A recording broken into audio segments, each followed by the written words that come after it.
Senior تجزیہ کار سلیم بخاری صاحب ہمارے ساتھ ٹیلیفون لائن پر صاحب بالکل. السلام علیکم سلیم بخاری صاحب. جی وعلیکم السلام سر. سر وہ بات یہ ہے کہ یہ سمجھائیں کہ کیا آج شہباز شریف گرفتار ہو گئے, مریم کی پریس کانفرنس ہو گئی, یہ نقشہ شبلی فراز وغیرہ خیر بولنا ہی تھا انہوں نے, شہزاد اکبر, کیا نقشہ نظر آتا ہے اب آپ کو؟ شہزاد میر صاحب بہت شکریہ آپ کا, آپ نے بڑی دیر کے بعد مجھے یاد کیا ہے. ہم تو آپ کو اپنے استادوں کی جگہ دیکھتے ہیں. آپ نے بھی ہماری طرح سے دنیا کو بنتے بگڑتے دیکھا ہے, خاص طور سے پاکستان کی حکومتوں کو, کیا غلطیاں وہ کرتی ہیں, کیا پھر ان کو بھگتنی پڑتی ہیں, سب کچھ ہم نے دیکھا ہے. میرے خیال سے بہت سے حوالوں سے تاریخ اپنے آپ کو دہرا رہی ہے. وہ سب کچھ جو عمران صاحب کہتے تھے نہیں کروں گا وہ کر رہے ہیں, اور جو کہتے تھے کروں گا وہ نہیں کیا انہوں نے. دوسروں کو یو ٹرن کی, آج بھی انہوں نے اپنی ایک پریس کانفرنس میں جو افتتاح کر رہے تھے سڑک کا بات کی, اور خود اپنے 115 یو ٹرن بھول گئے جو انہوں نے ٹوٹل وعدے کیے تھے. تو ٹیمپریچر بڑھ رہا ہے, صورتحال کو پولیٹیکلی ہینڈل کرنے کی بجائے اس کو ان حدود میں دھکیلا جا رہا ہے جہاں سے پھر چیزیں بس کی نہیں رہتی ہیں. جو لوگ یہ سمجھتے ہیں, یہ تاثر ہے کہ چونکہ اسٹیبلشمنٹ کی حمایت حاصل ہے عمران خان صاحب کو, تو وہ بس جو مرضی ہو جائے وہ اسٹرانگ رہیں گے. میرا یہ ماننا نہیں ہے. آپ اتفاق کریں گے مجھ سے, اگر ایسا ہوتا تو پھر فوجی حکومتیں تو کبھی ختم ہی نہ ہوتی نا جی, کیونکہ گن بھی ان کے پاس ہے, قوت بھی ان کے پاس ہے, اقتدار آج تک انہوں نے منتقل نہیں ہونے دیا, صرف شراکت داری کی ہے. تو پھر تو کبھی فوجی حکومتیں یہاں سے جاتی نا. یہ 3 فوجی ڈکٹیٹر چلے گئے, کوئی تو تھی سیاست میں جان کے فوجی ڈکٹیٹروں سے نجات ملی. تو میں سمجھتا ہوں کہ اس غلط فہمی میں عمران خان صاحب کو رہ کے سب وہ کام نہیں کرنے چاہیے جو جمہوریت کی بساط لپیٹنے کے لیے ضروری ہوتے ہیں, اور نادانستگی میں یا دانستگی میں لوگ کرتے ہیں, اور پھر بعد میں ڈرائنگ روموں میں بیٹھ کے اپنے اپنے پچھتاتے ہیں. میرے خیال سے عمران صاحب کے جو ایڈوائزر ہیں وہ ان کے ساتھ نہ وفا کر رہے ہیں, نہ ان کی کوئی خدمت کر رہے ہیں. جس دنیا میں انہوں نے رکھا ہوا اسے کہ all is well in the state of Denmark, یہ صورتحال سجاد صاحب آپ بھی جانتے ہیں ایسی نہیں ہے.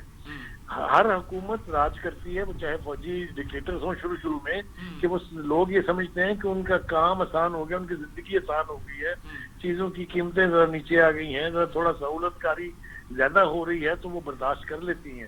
لیکن جب آپ نے اس صورتحال کو عوام کے لیے 2 3 4 نہیں 100 گنا بدتر کر دیا ہو, کہ وہ آٹا جو 25 روپے مل رہا تھا وہ 72 روپے بک رہا ہو, وہ چینی جو 35 روپے کلو تھی وہ 115 روپے کلو ہو, گیس بجلی کی ہر 20 دن کے بعد آپ قیمت بڑھا رہے ہو, پیٹرول سکینڈل ہو, تو مجھے بتائیے عوام اگر سکھ کا سانس نہیں لیں گے تو کوئی بھی پولیٹیکل موومنٹ جو ڈھنگ سے کسی نے لیڈ کر لی اگر, تو لوگ باہر نکل آئیں گے. سجاد میر صاحب آپ نے وہ منظر بھی دیکھے ہوں گے جب لوگوں نے گھروں سے نکل کے مہنگائی کی وجہ سے ممتا کے دفتر چلائے, جب انہوں نے دفتروں پر قبضے کیے.